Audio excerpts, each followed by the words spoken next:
నా పేరు భారవి అండి.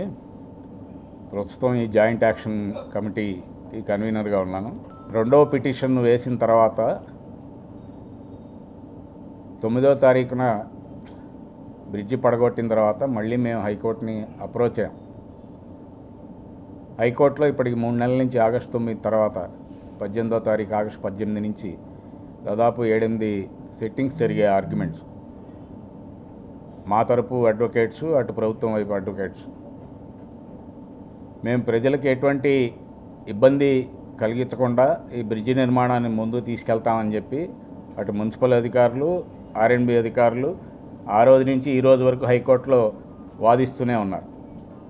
కానీ ఈ మధ్యకాలంలో జరిగినటువంటి పరిణామాలు దానికి భిన్నంగా ఉండి ఏ రోజుకి ఆ రోజు రిపోర్ట్స్ కింద నుంచి కూడా హైకోర్టుకి వెళ్ళటం వలన వీరు చెప్తుంది ఒకటి, కింద స్థాయిలో చేస్తుంది ఒకటి అని హైకోర్టు వాళ్ళని మందలించి కౌంటర్ ఎఫిడవిట్ వేయమని చెప్పి మొన్న మంగళవారం కూడా మున్సిపల్ అథారిటీస్ని కోరటం జరిగింది.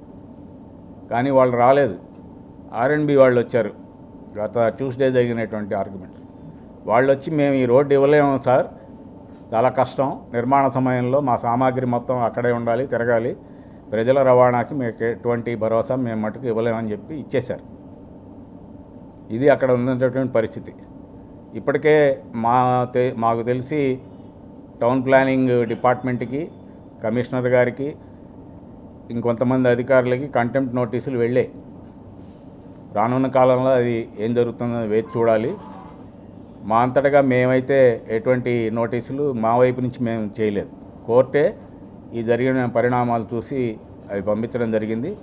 వ్యాపారస్తుల్లో మాకు వచ్చినటువంటి సమాచారం 2-3 కంటెంప్ట్ నోటీసు ప్రభుత్వానికి ఇచ్చే ప్రయత్నంలో ఉన్నారు. ఎందుకంటే మొన్న తుఫాన్ టైంలో వాళ్ళని బెదిరించడం, ఆ వ్యాపారస్తులకి ఇప్పటికే హైకోర్టు నుంచి ల్యాండ్ ఎక్విజిషన్ కింద కంప్లీట్ అమౌంట్ ఇచ్చానే మీ గడప ముట్టుకోవడానికి హక్కు ఉందని చెప్పి తీర్పు ఇచ్చిన అదే వ్యాపారిని 5-6 సార్లు వెళ్ళి బెదిరించి టీడీఆర్ బాండ్లు తీసుకోమని చెప్పి ఒత్తిడి తీసుకొస్తే ఆయన భయపడి మళ్ళీ దాని మీద కంటెంప్ట్ నోటీసు హైకోర్టు వేయటం జరిగింది.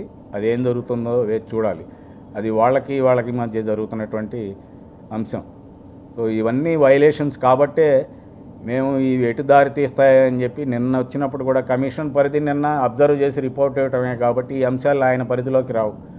ఆయన వాస్తవ పరిస్థితులను 2 వైపులా చూశారు. ఏసీ కాలేజీ వైపు కూడా, హాస్పిటల్ వైపు మొత్తం గేటు మూసేసి అటు రహదారిని కూడా క్లోజ్ చేసింది నోట్ చేసుకున్నారు. కోర్టుకి రిపోర్ట్ చేస్తారు. తర్వాత ఏం జరుగుతుందో వేచి చూడాలి.